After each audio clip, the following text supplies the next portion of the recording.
Bab 1846, Situasi Putus Asa. Perubahan mendadak ini mengejutkan semua orang. Chu Tianquo dan 6 makhluk abadi lainnya memandang alam semesta yang luas dengan bingung. Hanya 7 jenderal perang yang tampak lega dan berlutut di depan tangan emas yang menembus penghalang dunia. Cahaya abadi bersifat abadi, dipenuhi dengan kekuatan hukum, lebih unggul dari seluruh langit dan segala cara, dan akan melenyapkan 7 jenderal melintasi ruang dan waktu yang tak ada habisnya. Dan tinju emas ini menembus keabadian, menghancurkan banyak hukum, dan menyapu segalanya dengan kekuatan dan mendominasi. Kedua kekuatan itu menakutkan, dan mereka pastinya berada di luar tingkat keabadian sejati. Namun, tidak seperti yang dipikirkan semua orang bahwa dua kekuatan tempur tingkat abadi bertabrakan, menghancurkan alam semesta dalam sekejap dan membuka dunia baru pada saat yang bersamaan. Sebaliknya, dua kekuatan paling kuat dengan cepat melebur dan mengoyak kehampaan yang luas, sepenuhnya berkembang menjadi kekacauan dan memasuki hal yang tidak diketahui dengan persetujuan yang sempurna. Kekuatan Dewa Abadi menghilang, yang membuat Chu Tianquo, 5 saudara juniornya, dan makhluk yang tak terhitung jumlahnya di kota kekaisaran merasa bahwa akhir benar-benar akan datang. Di sisi lain, Perang 7 akan menjadi lebih kejam dan kejam. Tuan Abadi Wuji, apakah kamu akan meninggalkan kami? Chu Tianquo berteriak sedih. Tidak perlu berteriak. Pada saat ini, Tetua Agung memuntahkan seteguk darah dewa dan berteriak, bukan karena Dewa Abadi meninggalkanmu, tetapi Dewa Abadi lainnya mengambil tindakan dan memblokirnya. Sekarang, kita hanya bisa mengandalkan diri kita sendiri. Tetua Agung itu sangat galak, tubuh dewanya berlumuran darah, dan napasnya kendur. Dia tidak tahu berapa kali dia dipukuli sampai mati. Pada saat yang sama, dia juga memukuli tubuh 4 Jenderal Zhou, Hong, Huang, dan Xuan di antara 7 jenderal berkali-kali. Namun ketujuh jenderal ini begitu kuat sehingga mereka layak menjadi tokoh teratas yang diduduki Kaisar Dewa. Dia menggunakan dirinya sendiri sebagai target dan menggunakan Ordo Taiyan untuk membiarkan Zuo Qiuyi dan Chang Songzi melarikan diri ke dalam kekacauan, tetapi dia tetap bertarung sampai akhir. Bagi klan ilahi Taiyan, tidak pernah ada anggota klan yang lari dari pertempuran, apalagi yang melahirkan sambil berlutut. Setiap anggota klan ilahi Taiyan terlahir sebagai pejuang, dan akan bertarung sampai tetes darah dewa terakhir ditumpahkan dari tubuh. Sebuah kota kecil yang berani menyebut dirinya sebagai pusat dunia. Jenderal Tianzan sekuat pelangi dan berteriak, hari ini kami, Kaisar Dewa, akan duduk selama 7 pertempuran dan kami akan sepenuhnya membuat sejarah kota ini. 7 orang mengambil tindakan lagi, dan ancaman terakhir telah teratasi. Chu Tianquo dan 6 bersaudara lainnya menggunakan sumber abadi untuk memanggil Dewa Abadi Wuji, yang tubuh aslinya tidak diketahui, untuk datang. Tanpa diduga, 7 jenderal perang telah dipersiapkan sejak lama, dan mereka datang dengan lebih siap lagi. Pada saat yang paling kritis, Kaisar Dewa yang terkenal di seluruh dunia mengambil tindakan melintasi ruang dan waktu untuk mencegah Dewa Abadi janji membunuh 7 jenderal. Ini adalah sesuatu yang tidak diharapkan oleh siapapun, dan sekarang semua orang putus asa. Di bumi, meski ada formasi untuk melindungi mereka, masih banyak biksu yang meninggal secara mengenaskan. Yang abadi sejati ingin mengambil tindakan terhadap para beku di alam manusia. Para beku di alam manusia tidak punya pilihan lain selain menunggu kematian. Aiden, Xing Wuya, Hao Weiren, Raja Donghuang dan putranya, Mo Ying, Luo Tianshen, 4 tetua penegak hukum, Tuan Yunfeng, Raja Guntur, Raja Api, dan lainnya semuanya memandang ke langit dengan putus asa. Semua orang bersedia tetapi tidak berdaya. Perang abadi bukanlah sesuatu yang bisa mereka ikuti, bahkan jika mereka ingin menjadi umpan meriam. Di sisi dalam kota, Dewa Barat Li Xiaoxiao, Orang Suci Timur Qin Zhan, dan bahkan Kaisar Selatan Lai Changkong yang menghilang, dan Raja Utara Feng Changqing semuanya muncul satu demi satu. Para jenius yang sombong ini dipenuhi dengan kekacauan, tetapi tidak ada yang bisa mereka lakukan. Semua harapan ditempatkan pada sesepuh agung, Chu Tianquo dan 5 adik laki-lakinya. 7 pertempuran besar akan terjadi melawan 7 makhluk abadi yang sejati. Jelas sekali bahwa budidaya, kekuatan tempur, dan kekuatan keseluruhan dari 7 jenderal besar jauh lebih besar daripada yang ada di kota kekaisaran. Kita akan hidup dan mati bersama kota kekaisaran. Saya juga. Masalahnya besar jika kamu mati, jadi mengapa takut? Aku bersumpah untuk hidup dan mati bersama kota kekaisaran. Banyak biksu menyaksikan sesepuh agung itu terus-menerus memercikkan darah dewa. Tubuh Chu Tianquo dan 5 bersaudara juga terbelah dan darah abadi terciprat. Semua orang sangat terpengaruh dan mulai berteriak. 7 jenderal perang itu seperti 7 dewa iblis, dengan kesenangan membunuh di mata mereka dan tanpa ampun. Semua makhluk hidup adalah semut. Merupakan suatu kehormatan besar bagimu untuk dimakamkan bersama Yu. Hancurkan, semuanya pada akhirnya akan berubah menjadi tumpukan loes. 7 jenderal perang berteriak sembarangan, mekar dengan cahaya peri tanpa syarat. Kemanapun cahaya peri lewat, bidang bintang yang mengelilingi pusat kota kekaisaran semuanya berubah menjadi bubuk. Banyak makhluk hidup yang tinggal di bidang bintang tersebut, dan mereka dihancurkan secara fisik dan mental sebelum mereka dapat melarikan diri. Kasar. Tetua yang agung itu baik hati dan tidak peduli bahwa dia dipenuhi bekas luka di sekujur tubuhnya, dan bahkan jiwanya pun berlubang. Melihat banyak makhluk tak berdosa mati sia-sia, dia sangat marah hingga dia membakar api ilahi Taiyan yang berkobar. Dia mengaktifkan tebasan kekecewaan luar angkasa dan membidik Jenderal Huang, yang terakhir di antara 7 jenderal perang.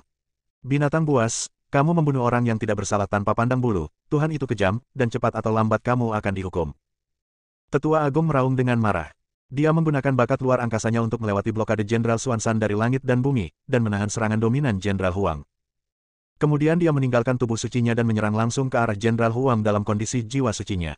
Api ilahi Taiyan langsung menyelimuti Jenderal Huang, dan pada saat yang sama, Tetua Agung itu berlumuran darah dewa, merobek tubuh Jenderal Huang hidup-hidup dan memaksa rohnya keluar. Dia sangat ingin membunuh Jenderal Huang, dan tingkat kultivasi Tetua Agung itu 1 tingkat lebih tinggi dari Jenderal Huang. Dalam sekejap, Jenderal Huang berteriak, tubuhnya yang abadi dicabik-cabik oleh sesepuh agung, dan jiwanya terbungkus dalam bola api. Bantu aku! Jenderal Huangzan meraung marah dan meminta bantuan 6 jenderal perang lainnya. 6 jenderal lainnya juga menjadi kejam. Kaisar Ilahi duduk dengan total 8 jenderal, dan Jenderal Yu jatuh. Jika 7 jenderal bergabung dan salah satu dari mereka dibunuh oleh semua orang, maka wajah sekte Kaisar Ilahi akan hilang. 6 pertempuran langit, bumi, Xuan Huang, Zhuong akan segera menyelamatkan Jenderal Huang yang terkoyak oleh tangan Tetua Agung. 6 sinar cahaya abadi yang menakutkan semuanya mengenai Tetua Agung. Tetua Agung mengabaikannya dan bersumpah untuk menghancurkan gurun. Karena Huang Zhanjiang berteriak paling keras saat dia membantai makhluk tak berdosa tadi. Ketika Chu Tianquo dan 6 makhluk abadi lainnya melihat ini, mereka mempertaruhkan nyawa mereka dan bergegas maju dengan putus asa untuk mendukung sesepuh agung. Namun ke-6 jenderal tersebut tidak dapat menghentikan 6 jenderal sama sekali, terutama 4 dari 6 jenderal pertama, yang semuanya berada di puncak budidaya abadi sejati. Tetua Agung mencabik-cabik jiwa Jenderal Huang dan membiarkan api ilahi Taiyan membakarnya dengan ganas, tetapi pada saat yang sama dia dipukul oleh 7 jenderal yang datang untuk menyelamatkannya. Tubuh ketuhanannya meledak sepenuhnya, dan retakan pada jiwa ketuhanannya menjadi semakin besar. Tapi Tetua Agung masih tidak bergeming, dia meraung lagi dan lagi, membunuh musuh dengan gila-gilaan terlepas dari retakan di jiwanya yang semakin besar. Tetua Agung tahu betul bahwa jika dia jatuh, kota Kekaisaran Pusat akan benar-benar menjadi sejarah. Di tanah, Aiden dan yang lainnya melihatnya dan merasa cemas di dalam hati mereka. Dia benar-benar tidak punya cara untuk membantu, dan dia bahkan tidak bisa melarikan diri sekarang. Aku ikut juga. Pada saat ini, alam semesta terbelah, dan cahaya pedang yang terang merobek kekacauan yang luas, menebasnya. Suara familiar terdengar seperti guntur dari langit, dan kemudian sosok yang memegang pedang panjang keluar dari kehampaan. Cahaya pedang menghantam langsung ke arah prajurit terpencil yang dicabik-cabik oleh sesepuh agung. Bab 1847, Gu Qianqiu. Cahaya pedang yang cemerlang sepertinya menembus keabadian, merobek ruang dan menebas langsung ke arah Jenderal Huang. Huang Zhanjiang terkejut, dan untuk pertama kalinya dia benar-benar merasakan ancaman kematian. 8 perang besar tidak akan terkalahkan sejak mereka dilahirkan hingga hari mereka menjadi abadi. Pada saat ini, Huang Zhan akan dicabik-cabik oleh sesepuh agung, dan jiwanya akan dibakar oleh api ilahi, sehingga mustahil baginya untuk segera membentuk kembali tubuh aslinya. 6 jenderal lainnya ingin datang untuk menyelamatkan, tetapi dihadang oleh Chu Tianquo dan 6 dewa sejati lainnya yang bertempur sampai mati. Meskipun Chu Tianquo dan 6 makhluk abadi lainnya tidak dapat menghentikan 6 jenderal lainnya, mereka masih dapat melakukannya dengan penundaan singkat. Itu hanya sesaat, dan serangan pedang yang tiba-tiba ini sangat menakutkan. Cahaya pedang itu terang benderang, merobek jiwa Huang Zhan, yang sudah terluka parah. Energi pedang yang tajam melesat ke segala arah, berdampak pada jiwanya. Semua orang memandang ke langit dengan bingung. Orang kuat yang tiba-tiba muncul tidak lain adalah Gu Qianqiu, penguasa paviliun Taichang. 5 tahun lalu, Aiden kembali dari dunia alam rahasia Shenwu. Tidak lama setelah Gu Qianqiu menjadi abadi, dia menghadapi serangan 8 dewa sejati. Seluruh wilayah bintang Changlan menghadapi bahaya kehancuran. Gu Qianqiu lah yang memimpin semua biksu di paviliun Taichang, bersatu dengan keluarga Xiao dan Luo, dan menggabungkan kekuatan semua makhluk hidup untuk melawan 8 makhluk abadi. Aiden kembali tepat waktu dan membunuh 8 makhluk abadi dengan satu pedang untuk menyelesaikan krisis. Setelah pertempuran itu, Gu Qianqiu terluka parah dan pergi ke dunia tak dikenal sendirian untuk menyembuhkan dan meningkatkan dirinya. Lebih dari 5 tahun telah berlalu sejak perpisahan ini. Aiden jatuh dari alam abadi ke alam manusia. Dan Gu Qianqiu kembali kuat, dan kekuatannya bahkan lebih indah. Mengetahui bahwa Aiden dalam masalah, Gu Qianqiu melintasi galaksi yang tak terhitung jumlahnya secepat mungkin dan bergegas membantu secepat mungkin. Aiden mengangguk ke arah Gu Qianqiu, yang cahaya pedangnya melonjak di udara, tanpa banyak bicara. Setidaknya, sangat penting bagi makhluk abadi sejati untuk bergabung ke medan perang saat ini. Serangan pedang Gu Qianqiu yang tiba-tiba benar-benar mengoyak semangat Jenderal Huang, membuat Jenderal Huang semakin parah. Tetua Agung tidak ragu-ragu sama sekali, dan memanfaatkan momen singkat ini untuk menggunakan tebasan kekecewaan luar angkasa untuk membungkus semua jenderal perang yang sunyi. Ah! Jenderal Huang Zhan terus berteriak, dan jiwanya hancur. Setelah berkultivasi ke kondisi ini, jiwa dilindungi oleh seluruh langit dan segala cara, dan hampir tidak mungkin untuk menghancurkan satu sama lain sepenuhnya di antara mereka yang berada dalam kondisi yang sama. Tetapi tingkat kultivasi Tetua Agung sedikit lebih tinggi daripada Jenderal Huang, dan Tetua Agung bertekad untuk membunuh orang ini. Oleh karena itu, jiwa Jenderal Huang hancur berkeping-keping, dan dia melarikan diri dengan gila-gilaan. 6 jenderal perang lainnya sama sekali tidak bisa menyaksikan jenderal perang terpencil itu dihancurkan secara fisik dan mental. Pemimpin Jenderal Perang Surgawi menunjukkan kekuatan serangan yang mengerikan, dan pertempuran pertama Kaisar Dewa benar-benar sesuai dengan reputasinya. Dia membentuk segel dengan tangannya untuk menerobos kekacauan besar, menjatuhkan ke-6 Chu Tianquo dengan satu pukulan, dan kemudian menamparkan Tetua Agung itu dengan tangannya. Para jenderal perang pada hari ini sama sekali tidak memandang Gu Qianqiu. Meskipun cahaya pedang Gu Qianqiu sangat kuat, dia hanyalah orang kuat yang telah berkultivasi pada tahap awal keabadian sejati, dan tidak berharga di mata mereka. Meskipun pedang Gu Qianqiu menebasnya seperti air pasang, Jenderal Tianzan bahkan tidak melihatnya. Di antara semua orang, hanya sesepuh agung yang bisa membuatnya agak berhati-hati. The Great Elder terluka parah lagi dan memuntahkan seteguk darah dewa. Pada saat yang sama, dia mencabik-cabik Desolate Warfighter lagi dan benar-benar menghancurkan seluruh jiwanya. Jenderal Huangzan hanya memiliki sisa jiwanya dan terluka parah. Jika bukan karena momen kritis, Tianzan akan melakukan yang terbaik untuk menyelamatkannya, dan kemungkinan besar dia akan benar-benar hancur secara fisik dan mental. Kalian segerombolan semut, semuanya harus berakhir. 6 jenderal langit, bumi, Xuan, Huang, Zhou dan Hong berdiri berbaris dan berkata dengan acuh tak acuh pada saat yang bersamaan.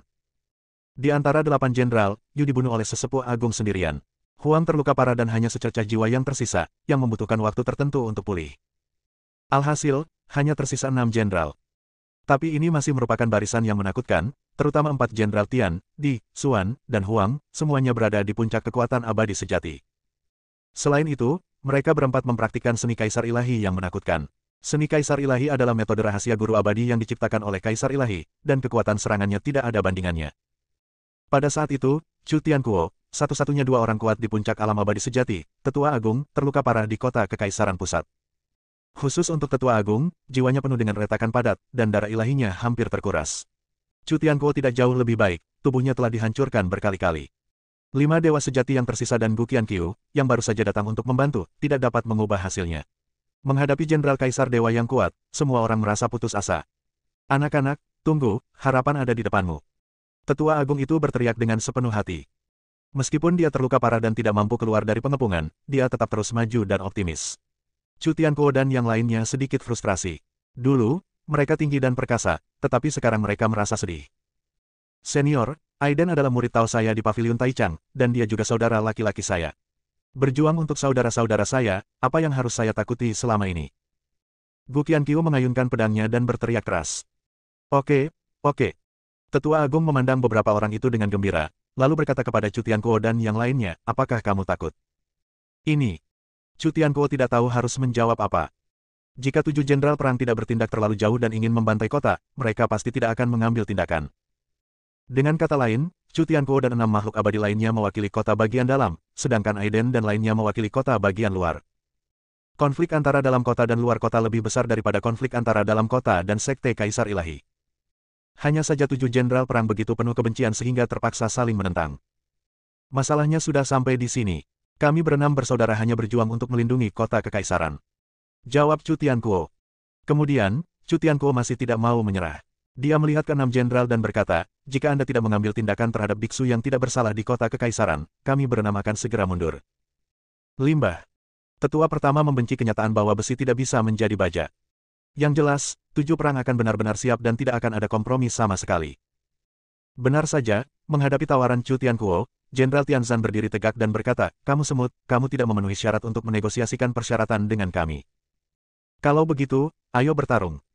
Chu Tianquo mengertakkan gigi dan berkata, 6 jenderal perang bekerja sama untuk membantu Jenderal Huang segera pulih dari luka-lukanya. Dengan secercah jiwa, dia dengan cepat membentuk kembali tubuh aslinya dan kembali ke puncak. Metode ini mengerikan, dan makhluk abadi biasa tidak bisa melakukannya.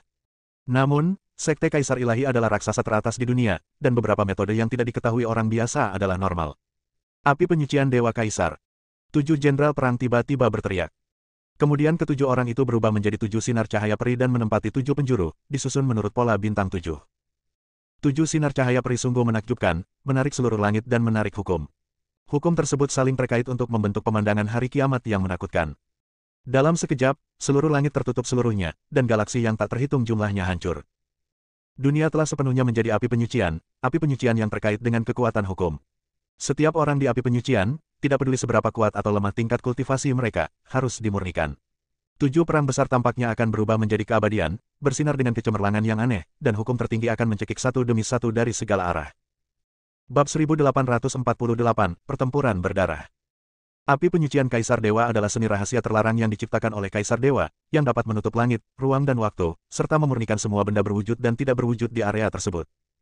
Pada saat ini, 7 jenderal perang telah bergabung untuk mendirikan api penyucian Kaisar Dewa, menutup seluruh kota Kekaisaran Pusat. Jalur dunia di atas kota Kekaisaran juga terpengaruh, dan ada cahaya peri samar yang berkedip, yang sepertinya ditekan oleh api penyucian Kaisar Ilahi. Pertama, beberapa biksu tingkat rendah menyadari ada yang tidak beres dan menemukan bahwa kekuatan sihir mereka hilang dan secara bertahap disempurnakan. Tentu saja, para tetua agung, Chu Tianquo, Gu Qianqiu dan lainnya yang berada di pusat api penyucian Kaisar Dewa merasakannya dengan lebih jelas. Sebuah kekuatan misterius sedang mengekstraksi asal-muasal abadi mereka dan dengan panik menyerap mana mereka. 7 jenderal perang akan mewujudkan wujud aslinya, seperti 7 raksasa yang membuka langit, berdiri di tengah alam semesta yang luas, berdiri tegak menghadap langit dan bumi. Bintang dan makhluk terus-menerus dimurnikan, dan esensi kehidupan diekstraksi, berubah menjadi energi paling murni dan dituangkan ke dalam bola cahaya emas di pusat api penyucian. Tetua agung dan yang lainnya juga sangat tertekan. Di api penyucian Kaisar Dewa, kekuatan tempur mereka sangat berkurang dan mereka tidak dapat menunjukkan diri mereka sama sekali. Orang pertama yang tidak tahan adalah Gu Qianqiu, yang memiliki tingkat kultivasi terendah di antara semua orang. Apakah akhir kota Kekaisaran benar-benar akan datang? Banyak biksu memandang raksasa abadi yang diubah oleh 7 jenderal perang dengan ketakutan, memotong seluruh ruang dan waktu. Ini adalah api penyucian besar yang ingin menelan dan memurnikan segala sesuatu di dunia ini. Ketika makhluk abadi sejati jatuh ke dalamnya, rasanya seperti sayapnya telah dipotong dan dia kehilangan kekuatan bertarungnya. Tidak. Central Imperial City adalah pusat dunia, bagaimana bisa hancur seperti ini? Tuan Abadi pasti akan menyelamatkan kita. Apakah ada seorang kaisar di kota Kekaisaran? Pada saat ini, baik biksu di luar kota, penduduk asli di dalam kota, maupun biksu dari lapisan masyarakat lain semuanya memandang ke arah langit. Pengaruh api penyucian Kaisar Dewa menjadi semakin jelas. Seluruh kota Kekaisaran Pusat dan galaksi dengan radius ratusan juta mil telah kehilangan vitalitasnya. Saudara Aiden, kita di sini. Pada saat ini, ruangan bergetar, dan 2 wanita bergegas keluar dengan jam kuno di kepala mereka. Itu saudara perempuan Xia Ying dan Xia Qing. Mereka berdua telah mengasingkan diri di wilayah Bintang Changlan. Kali ini Aiden dan yang lainnya mengalami bencana seperti itu kembali dan segera melakukan perjalanan melalui luar angkasa dengan kekuatan tempur tingkat keabadian yang sebenarnya. Namun untuk dapat mengunjungi kota Kekaisaran Pusat sesegera mungkin, Gu Qianqiu memilih untuk datang terlebih dahulu, dan saudari-saudari Xia segera menyusul setelahnya. Tingkat kultivasi kedua saudara perempuan ini tidak tinggi, mereka hanya berada di tahap tengah alam transformasi ilahi. Tetapi karena kedua saudara perempuan itu adalah penjaga teratai suci 9 daun, lonceng Dong Huang di atas kepala mereka sungguh luar biasa. Dikatakan bahwa lonceng Dong Huang adalah senjata dewa abadi dan memiliki pertahanan yang sangat kuat. Ini juga merupakan tujuan akhir Gu Qianqiu setuju untuk membawa kedua saudara perempuannya ke sini. Kakak Aiden, kakak Tianshen. Kedua saudara perempuan Xia mendarat di kota Kekaisaran dan menyapa semua orang. Kakak, kenapa kalian berdua ada di sini? Hao Weiren bertanya dengan heran. Xia Ying mengangguk dan berkata, guru pavilion kuno kembali dan memberitahu kami bahwa saudara Aiden dan saudari Tianshen sedang dalam masalah, jadi kami bersaudara datang. Mengapa? Xing Wuya menggelengkan kepalanya dan berkata, ini adalah perang tingkat keabadian yang sebenarnya. Tidak ada gunanya tidak peduli berapa banyak orang yang kita tunggu. Elder Xing, kamu terlalu khawatir. Xia Qing menjelaskan sambil mengendalikan Is Emperor Bell untuk memperbesarnya dengan cepat. Cahaya keemasan ribuan kaki jatuh, menyelimuti semua orang di dalamnya. Dalam sekejap, semua orang merasa bahwa kekuatan tak kasat mata untuk memurnikan setiap orang telah banyak menghilang. Adikku dan aku di sini untuk mengantarkan Bell. Xia Ying menjelaskan.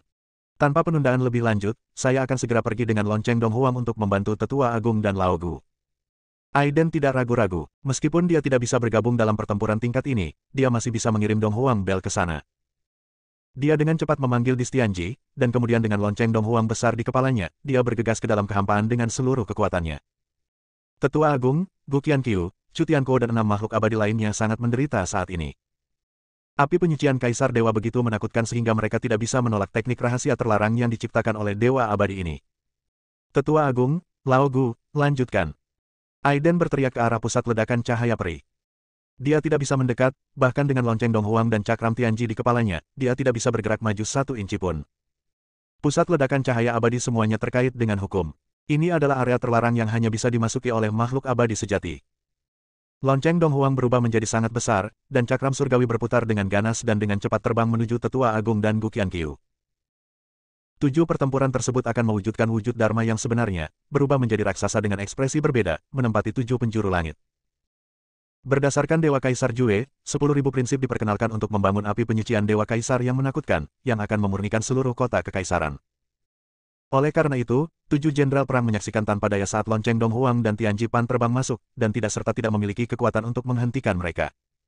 Lonceng Donghuang dan Cakram Tianji keduanya merupakan harta karun yang sangat langka. Salah satunya adalah senjata Dewa Abadi dan memiliki pertahanan yang sangat kuat.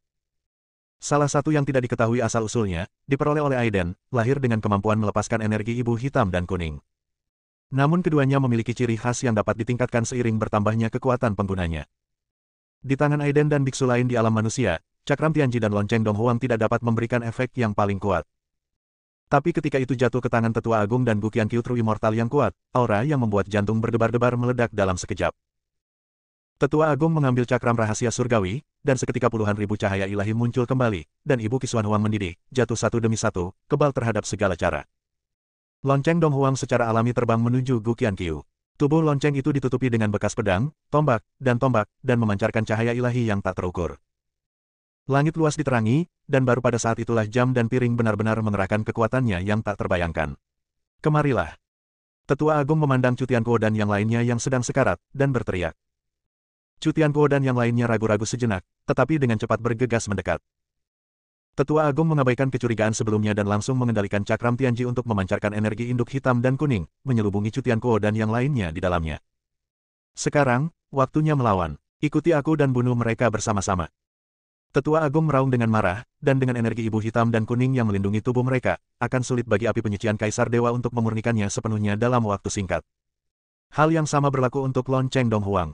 Setiap kali lonceng ini membuat minggu misterius, ia akan melepaskan gelombang lonceng yang menyapu ke segala arah, menyebabkan tubuh ketujuh jenderal yang sebenarnya bergetar. 7 jenderal juga menyadari ada yang tidak beres saat ini, dan mereka tidak terlalu terkejut dengan senjata abadi langka seperti Lonceng Donghuang. Namun bagi Tianji Pan yang memancarkan energi ibu hitam dan kuning, semuanya menunjukkan keserakahan. Energi Ibu Xuan Huang adalah ibu dari segala sesuatu, bahkan yang abadi pun mendambakannya. Energi ibu hitam dan kuning melindungi tubuh dan pada dasarnya kebal terhadap semua serangan. Sampai hari ini, hanya putra kaisar yang melakukannya, menggunakan garis keturunan bangsawannya untuk menghilangkan energi Ibu Xuan Huang. Tubuh sebenarnya dari 7 jenderal perang bergerak. Dengan satu langkah, gunung dan sungai runtuh dan bintang-bintang musnah. Mana yang tak terbayangkan sedang mengamuk, dan di api penyucian Kaisar Dewa, 7 jenderal perang hampir tak terkalahkan. Sinar cahaya menghantam cakram Tianji dan Lonceng Donghuang, namun terhalang. Bab 1849, Putra Kaisar. Tetua Agung memimpin dan bergegas menuju salah satu dari mereka dengan cakram surgawi di kepalanya. Guqian Qiu mengikuti dari belakang dan juga bergegas ke arahnya dengan Lonceng Donghuang di kepalanya. Lingkungan sekitar berada dalam reruntuhan, dan dengan bantuan 2 harta karun Tianji Pan dan Donghuang Bel, situasi di kota kekaisaran pusat agak pulih. Namun, kedua harta karun besar tersebut memiliki pertahanan yang kuat dan titik lemah dalam serangan. Lonceng Donghuang mengeluarkan suara berdentang, dan gelombang lonceng menyebar ke segala arah, menghancurkan kehampaan, tetapi diblokir oleh api penyucian Kaisar Dewa yang diatur oleh 7 jenderal perang. Tak lama kemudian, kedua belah pihak menemui jalan buntu. Kekuatan besar yang tak terlihat secara bertahap menyempurnakan segalanya, membombardir Ibu Qiswan Huang dan Lonceng Kaisar Timur. Keduanya pasang surut, dan tidak ada yang bisa melakukan apapun terhadap yang lain. Yang abadi dalam kehampaan untuk sementara aman, tetapi para biksu biasa di kota kekaisaran menderita. Seluruh Central Imperial City sepenuhnya diblokir, dan Anda hanya bisa masuk tetapi tidak bisa keluar. Bahkan saluran dunia yang menghubungkan alam-alam besar telah disegel, dan para beku terus disempurnakan. Pada saat ini, langit tiba-tiba berguncang, dan cahaya ungu bersinar dengan niat membunuh yang menyerbu masuk dengan putus asa. Cahaya ungu itu sangat kuat dan tidak ada habisnya, tapi tidak bisa mengimbangi cahaya peri. Sosok agung muncul di langit, dan ternyata itu adalah Putra Kaisar. Setelah pertempuran dengan Aiden, Kaisar pergi ke dunia yang tidak diketahui untuk mengalaminya, tetapi secara tak terduga bergegas masuk dalam keadaan seperti itu. Tindakan ini tidak diragukan lagi merugikan diri sendiri, tetapi sangat menginspirasi. Di sisi lain pusat kota, banyak biksu bersorak dan meneriakkan nama Putra Kaisar. Aiden juga sedikit terkejut. Akibatnya, dia merasa sedikit lebih menyukai Kaisar. Saya melihat Putra Kaisar bergegas menuju salah satu jenderal dengan cahaya ungu melonjak di seluruh langit. Ketika Chu Tianquo dan 6 makhluk abadi lainnya melihat ini, mereka dengan cepat berteriak, "Kaisar, tidak." Namun sang kaisar tidak memperhatikan niat baik keenam orang tersebut untuk menghalanginya. Ia membakar dengan api yang berkobar-kobar dan menyerang salah satu dari mereka dengan ganas. Ini sama saja dengan memukulkan telur ke batu. Tidak peduli seberapa kuat kaisar, dia tetap berada di alam kemanusiaan. Terlebih lagi, yang terlemah di antara 7 jenderal juga berada di tahap tengah True Immortal. Dia bisa membunuh kaisar hanya dengan satu jari. Semut yang rendah hati berani menantang kekuatan abadi. Jenderal Zhou Zan memutar matanya dengan dingin dan berteriak dengan nada menghina. Dalam sekejap, ribuan raungan meraung, dan seberkas cahaya peri membawa kekuatan hukum dan meluncur langsung ke arah kaisar. Mata kaisar tegas, cahaya ungu bersinar, dan dia membentuk segel dengan tangannya dan meraung ke langit, atas nama garis keturunan kaisar abadi, aku akan membuat seluruh surga menghilang. Ini adalah bakat yang sangat menakutkan, bahkan melampaui kekuatan magis Nandilai Cangkong sebelumnya, yang hampir mengikuti perkataan dan tindakan. Kaisar abadi ada melampaui ruang dan waktu. Dengan satu pikiran, dunia hancur, dan dengan satu pikiran, ruang dan waktu runtuh. Darah kaisar abadi mengalir di tubuh putra kaisar, dan dia dapat menguasai seluruh langit dan berbagai cara. Hal ini terlihat dari pertarungan kaisar sebelumnya dengan Aiden. Dia dapat dengan mudah memerintahkan Wandao untuk menyerang Aiden, dan bahkan ibu Qixuan Huang dari ibu segala sesuatu pun menghilang. Suara percaya diri kaisar bergema di seluruh langit dan bumi, menyebar ke segala arah. Langit berdengung dan mengeluarkan suara-suara aneh. Pemandangan mengejutkan muncul. Serangan biasa Jenderal Zhou terhadap cahaya peri tiba-tiba berhenti. Tampaknya ada kekuatan tak terlihat yang mencegah cahaya peri membunuh kaisar. Ada 10.000 cara yang samar-samar muncul kembali di kehampaan, yang merespons putra kaisar. Ketujuh jenderal perang semuanya menunjukkan keterkejutan. Meskipun mereka bertugas sebagai jenderal perang untuk kaisar dewa dan merupakan makhluk tingkat keabadian sejati, mereka belum pernah melihat hal yang aneh seperti itu. Secara khusus, Zhou Zhanjiang merasa bahwa martabatnya telah dirusak. Sebagai eksistensi tingkat keabadian sejati, satu pukulan tidak dapat melenyapkan para biksu di alam sifat manusia. Segera setelah itu, Zhou menamparkan kaisar dengan ketekunan dalam kehampaan dengan pukulan backhand. Ruangan itu kecewa, dan telapak tangan besar, penuh dengan niat membunuh dan mana yang mendidih, langsung mengunci putra kaisar. Kaisar meraung dengan marah, berteriak dengan liar ke langit dan memberikan ribuan perintah. Ribuan suara gemuruh, tapi tidak akan pernah jatuh lagi. Mana yang sangat besar membanjiri segalanya, dan cahaya ungu pelindung di tubuh kaisar dilepaskan sepenuhnya, dan retakan muncul di tubuhnya. Lindungi putra kaisar. Chu Tianquo dan 6 makhluk abadi lainnya tidak terlalu peduli saat ini. Keenamnya adalah pelindung kaisar, dan kaisar adalah harapan pusat kota dan keyakinan mereka. Tidak boleh ada kecelakaan. Keenam orang itu bergegas keluar dari perlindungan energi Ibu Xuan Huang dan bergegas menuju putra kaisar dengan cepat. Chu Tianquo meraung lagi dan lagi, meledak dengan kekuatan tingkat puncak dari keabadian sejati, menghancurkan telapak tangan raksasa Zhou dengan satu pukulan, dan menetralisir pukulan fatal tersebut. Kaisar, tempat ini berbahaya, aku akan mengirimmu pergi. Kata Chu Tianquo dengan hormat. Kaisar menggelengkan kepalanya dan berkata, saya telah berada di bawah perlindungan 6 orang sejak saya lahir dan tidak pernah memiliki pengalaman apapun. Meskipun bakat garis keturunan saya sangat kuat, saya juga kurang pengalaman hidup dan mati. Kota Kekaisaran sedang dalam masalah sekarang, bagaimana Anda, sebagai putra kaisar, bisa berdiri dan menonton? Pertempuran hari ini adalah pertarungan kehormatan. Saya bersedia maju dan mundur bersama makhluk yang tak terhitung jumlahnya di kota Kekaisaran, memenuhi langit berbintang dengan darah kaisar saya, dan bertarung sampai akhir. Kata-kata kaisar sangat menginspirasi hati orang-orang, dan bahkan Aiden pun mengaguminya. Dia ingin bergegas ke medan perang, tapi dia bahkan tidak bisa mendekat. Dari sudut pandang ini, kaisar memang jauh lebih kuat darinya. Yang mulia, situasi keseluruhan adalah prioritas utama kami. Chu Tianquo mencoba yang terbaik untuk mencegahnya. Kaisar bersikeras untuk tidak mundur, dan cahaya ungu melonjak ke langit. Melihat ini, Tetua Agung dan Gu Qianqiu pun mengagumi kaisar. Tetua Agung mengulurkan tangannya yang besar, mengeluarkan gumpalan energi keribuan hitam dan kuning, dan kemudian meraih putra kaisar tanpa diskusi apapun. Boneka kecil, lumayan. Tetua Agung tertawa terbahak-bahak dan berkata, tetapi kamu masih lemah, jadi kamu tidak perlu berkorban dengan sia-sia. Karena itu, Tetua Agung tidak peduli dan melemparkan putra kaisar langsung ke kota kekaisaran. Namun, di saat yang sama, langit di kejauhan meledak. Ada beberapa gelombang fluktuasi momentum tingkat keabadian sejati, dan kemudian galaksi-galaksi jauh terlihat dengan mata telanjang saat mereka runtuh sepotong demi sepotong, dan lubang-lubang besar terbuka di kehampaan. Bos, aku akan segera ke sini. Di alam semesta yang luas, 5 sosok muncul, dan seiring dengan fluktuasi energi yang melonjak, 5 nyala api mengalir langsung ke api penyucian Kaisar Dewa. Segera setelah itu, Zhuo Qiuyiren dan Chang Songzi muncul kembali. Kelima orang ini adalah tetua kedua, tetua ketiga, tetua keempat, tetua kelima, dan tetua keenam dari klan ilahi Taiyan. Melihat kelima tetua muncul, tetua itu akhirnya menghela nafas lega. Alasan mengapa dia mati-matian menggunakan Ordo Taiyan untuk membiarkan Zuo Qiuyi dan Chang Songzi melarikan diri adalah agar mereka bisa pergi ke wilayah Bintang Pangu untuk menyampaikan berita. Meskipun wilayah Bintang Pangu dan kota Kekaisaran Pusat berada di alam semesta yang sama, mereka dipisahkan oleh dunia kecil yang tak terhitung jumlahnya. Bahkan jika makhluk abadi ingin menyeberang, itu akan memakan waktu lama. Hanya klan ilahi Taiyan yang dapat menyeberang dengan cepat dengan bantuan bakat luar angkasa mereka. Kecuali tetua kelima dan tetua keenam yang merupakan biksu manusia, dua tetua lainnya, tetua ketiga, dan tetua keempat semuanya adalah klan ilahi Taiyan asli, dengan darah ilahi Taiyan mengalir di tubuh mereka. Bajingan dari Sekte Kaisar Ilahi, apakah kamu menipuku bahwa klan ilahi Taiyan tidak memiliki siapapun? Tetua kedua meraung dengan marah dan memimpin, meluncurkan serangan cepat ke Jenderal Perang Surgawi terkuat. Segera setelah itu, tetua ketiga, tetua keempat, tetua kelima, dan tetua keenam juga melancarkan serangan. Zuo Qiuyi dan Chang Songzi bergabung kembali dalam pertempuran terlepas dari cedera mereka. Bab 1850, memanggil Istana Surgawi.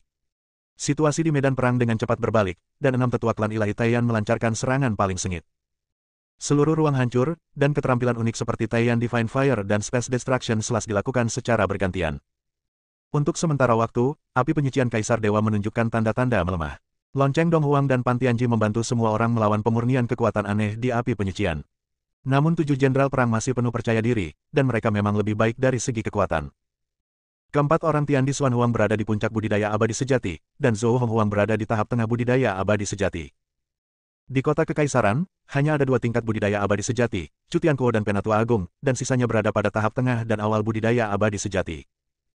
7 jenderal perang ingin menyelesaikan pertempuran ini secepat mungkin, dan sudah lama sejak api penyucian Kaisar Dewa dilepaskan, meskipun api penyucian Kaisar Dewa telah menghancurkan beberapa bidang bintang dan memusnahkan banyak makhluk hidup. Namun hingga saat ini, saya belum dapat benar-benar memurnikan makhluk abadi manapun. Jenderal Tianzan memimpin dan memerintahkan 6 orang lainnya untuk mengerahkan seluruh kemampuannya. Saat 7 perang besar terus mengobarkan penghakiman Dewa Kaisar, ruang dan waktu ratusan juta mil di sekitar kota Kekaisaran Pusat berangsur-angsur berubah menjadi kekacauan. Segala sesuatu di sekitarnya telah sepenuhnya disempurnakan dan diubah menjadi kekacauan. Hanya kota besar di Central Imperial City yang mengapung di kota ini. Kota Kekaisaran dilindungi oleh sebuah formasi, memancarkan cahaya redup yang dapat menahan melahap kekacauan. Adegan ini mengejutkan semua orang. Anda harus tahu bahwa Central Imperial City adalah pusat dunia, menghubungkan seluruh langit dan alam serta alam yang tak terhitung jumlahnya. Ada makhluk hidup yang tak terhitung jumlahnya yang hidup di langit berbintang dengan radius ratusan juta mil. Hanya dalam satu tarikan napas, ketujuh jenderal perang, api penyucian Kaisar Dewa Dunia, telah dimurnikan. Niat membunuh yang tak terukur ini terlalu kejam, dan semua orang sangat marah. Bahkan Chu Tianquo, yang pada awalnya masih gemetar ketakutan, benar-benar meledak saat ini. Dia melihat ketujuh gambar Dharma besar dengan marah dan meraung, kamu telah menyebabkan pembunuhan dan bencana yang tak terhitung jumlahnya, dan suatu hari kamu akan menuai konsekuensinya. Hahaha. 7 jenderal perang itu tertawa bersamaan. Di antara mereka, Jenderal Perang Darat berkata dengan nada menghina, begitu banyak sebab dan akibat yang terjadi padaku, lalu kenapa? Kami abadi dan akan menghancurkanmu, jadi apa hubungannya denganmu? Membunuh. Chu Tianquo berteriak dan bergegas ke depan. Api penyucian Kaisar Ilahi menyusut, memusatkan seluruh energinya pada banyak makhluk abadi sejati. Hanya Tianji Pan dan Dong Huang Bel yang dapat menahan kekuatan mengerikan ini. Kita harus melakukan sesuatu. Aiden cemas, perasaan ini terlalu tidak nyaman. Ada suatu masa ketika dia tidak pernah begitu tidak berdaya. Menyaksikan kehidupan tak berdosa terus mati secara tragis di depan mataku, kecantikan tercintaku berjuang dalam darah, tapi aku hanya bisa menonton tanpa daya. Mengapa? Semuanya menghela nafas. Kita tidak bisa menginjakan kaki di medan perang abadi yang sebenarnya. Cobalah. Aiden mempertaruhkan nyawanya. Dia tidak bisa lagi duduk diam dan menunggu kematian, apalagi menyaksikan semua ini. Dia mengedarkan kekuatan sihirnya, menyapu pikiran spiritualnya, dan mengedarkan Dao Jue, berkomunikasi dengan pola Dao langit dan bumi. Dia ingin mencoba memanggil Istana Surgawi kuno yang telah meninggal. Hanya dengan bantuan Istana Surgawi kuno dia bisa memasuki medan perang.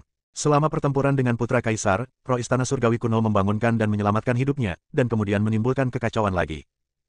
Namun hubungan misterius tertentu telah terjalin di antara keduanya, tetapi tingkat kultivasi Aiden saat ini terlalu rendah untuk merasakannya. Dia menggunakan seni agung berulang kali untuk berkomunikasi dengan Istana Surgawi kuno yang tersembunyi di suatu tempat. Saya merasakannya. Setelah mencoba beberapa saat, Aiden tiba-tiba berteriak kaget. Dia merasa bahwa roh Istana Surgawi kuno sepertinya meresponsnya. Aiden sangat gembira. Istana Surgawi kuno ini memiliki asal-usul yang luar biasa dan tidak dibangun oleh suku Anu atau Asi. Jika itu Asi, suku Anu akan menemukan Istana Surgawi, dan kemudian menggunakan Istana Surgawi sebagai basis untuk hidup dan berkembang di dalamnya. Dengan kata lain, Asal-muasal Tiangong kuno sangatlah luar biasa, dan sejarahnya kemungkinan besar melebihi sejarah masyarakat Tiangong. Di ruang gelap, ada kekacauan di mana-mana, dan semuanya telah diubah menjadi kekacauan oleh api penyucian Kaisar Ilahi. Hanya pusat kota kekaisaran yang luas yang mengapung dalam kekacauan, dengan formasi bersinar untuk menahan kekacauan. Benar saja, dalam kekacauan besar di depan, sebuah istana surgawi yang tidak lengkap tiba-tiba muncul. Istana surgawi ini berdiri sendiri. Meski gagal total dan meninggalkan banyak jejak, namun tetap tidak bisa menyembunyikan keagungannya. Meski tidak semegah Central Imperial City, namun tetap cukup menakjubkan. Reruntuhan kuno yang muncul adalah istana surgawi kuno yang dipanggil oleh Aiden. Pada saat ini, roh istana surgawi kuno bangkit kembali dan merespons Aiden. Istana surgawi kuno yang tiba-tiba muncul dari kekacauan benar-benar mengejutkan ketujuh jenderal, yang kemudian menunjukkan ekspresi terkejut. Reruntuhan istana surgawi kuno. Tujuh jenderal itu berseru penuh semangat pada saat bersamaan. Sebagai jenderal di bawah komando Kaisar Dewa, tentunya mereka juga ikut serta dalam pertempuran yang menghancurkan suku Tiangong kuno bertahun-tahun yang lalu. Rumor mengatakan bahwa istana surgawi kuno melibatkan hukum kekaisaran yang sebenarnya, yang juga merupakan alasan mendasar mengapa Kaisar Dewa secara pribadi mengambil tindakan untuk menghancurkan klannya. Di dunia yang luas ini, hanya ada sedikit hal yang dapat membangkitkan minat Dewa Abadi. Hukum Kaisar adalah harta yang didambakan oleh setiap makhluk abadi. Perjalanan kultivasi menjadi semakin sulit seiring dengan kemajuan Anda. Dari Dewa Sejati ke Dewa Abadi adalah jurang yang sangat besar, dan naik dari Dewa Abadi hampir tak terbayangkan. Selama berabad-abad, hanya ada sedikit orang yang menjadi kaisar sejati, dan bahkan tidak ada seorang pun yang pernah melihat kaisar yang hidup. Ada seorang kaisar di dunia, ini adalah sesuatu yang diyakini oleh semua dewa, apapun rasnya. Oleh karena itu, metode kaisar abadi telah menjadi harta karun tertinggi di dunia. Saat itu, Kaisar Dewa secara pribadi mengambil tindakan untuk menghancurkan suku Tiangong kuno dan merebut Grendao Jue, tetapi pada akhirnya gagal melakukannya. Ada roh di Istana Surgawi kuno, dan di bawah pengawalan putus asa dari orang-orang kuat Istana Surgawi, kekacauan terjadi, menutupi semua rahasia surga. Bahkan jika Kaisar Dewa mengambil tindakan sendiri, lokasinya tidak dapat dihitung. Selama bertahun-tahun yang tak terhitung jumlahnya, para murid Sekte Kaisar Ilahi tidak pernah menyerah dalam mencari sisa-sisa Istana Surgawi kuno. Tapi saya tidak pernah menyangka bahwa Istana Surgawi kuno akan muncul. 7 jenderal perang tidak bisa menyembunyikan kegembiraan mereka. Mereka dengan cepat mengulurkan 7 pasang tangan besar dan meraih semuanya menuju Istana Surgawi kuno. Cahaya abadi meledak dari Istana Surgawi kuno dalam sekejap. Cahaya itu menyebar ke segala arah, langsung menghancurkan 7 pasang tangan dan memusnahkan kekacauan. Pada saat yang sama, Aiden di kota kekaisaran merasakan kekuatan besar menyelimuti dirinya. Sebelum dia bisa bereaksi, saat berikutnya dia muncul di Istana Surgawi kuno. Tuan, orang-orang inilah yang telah melukai saya dengan parah bertahun-tahun yang lalu. Roh Istana Surgawi kuno berubah menjadi seorang anak kecil, memegang tangan merah muda dan menuduh dengan marah. Wajah anak itu lebih pucat dibandingkan saat pertama kali melihatnya, dan dia jelas terluka parah. Saya tahu semua ini. Aiden berkata dengan tenang, saya memanggil Anda untuk muncul hanya untuk bertarung dengan orang-orang ini. Apa kamu yakin? Aiden bertanya. Bagaimanapun, dia belum sepenuhnya memahami di level mana Istana Surgawi kuno berada. Bagaimanapun, ketujuh jenderal ini memang kuat. Mendengus. Anak itu merasa diremehkan dan berkata, jika saya tidak terluka parah, bagaimana orang-orang ini bisa mengancam tubuh saya? Anak itu sangat marah, mengepalkan tinjunya, dan mengancam akan membuat 7 jenderal perang terlihat baik. Tuan, kamu terlalu lemah sekarang. Saya harus memimpin Istana Surgawi untuk membunuh musuh agar bisa mengerahkan kekuatan yang lebih besar. Bersambung.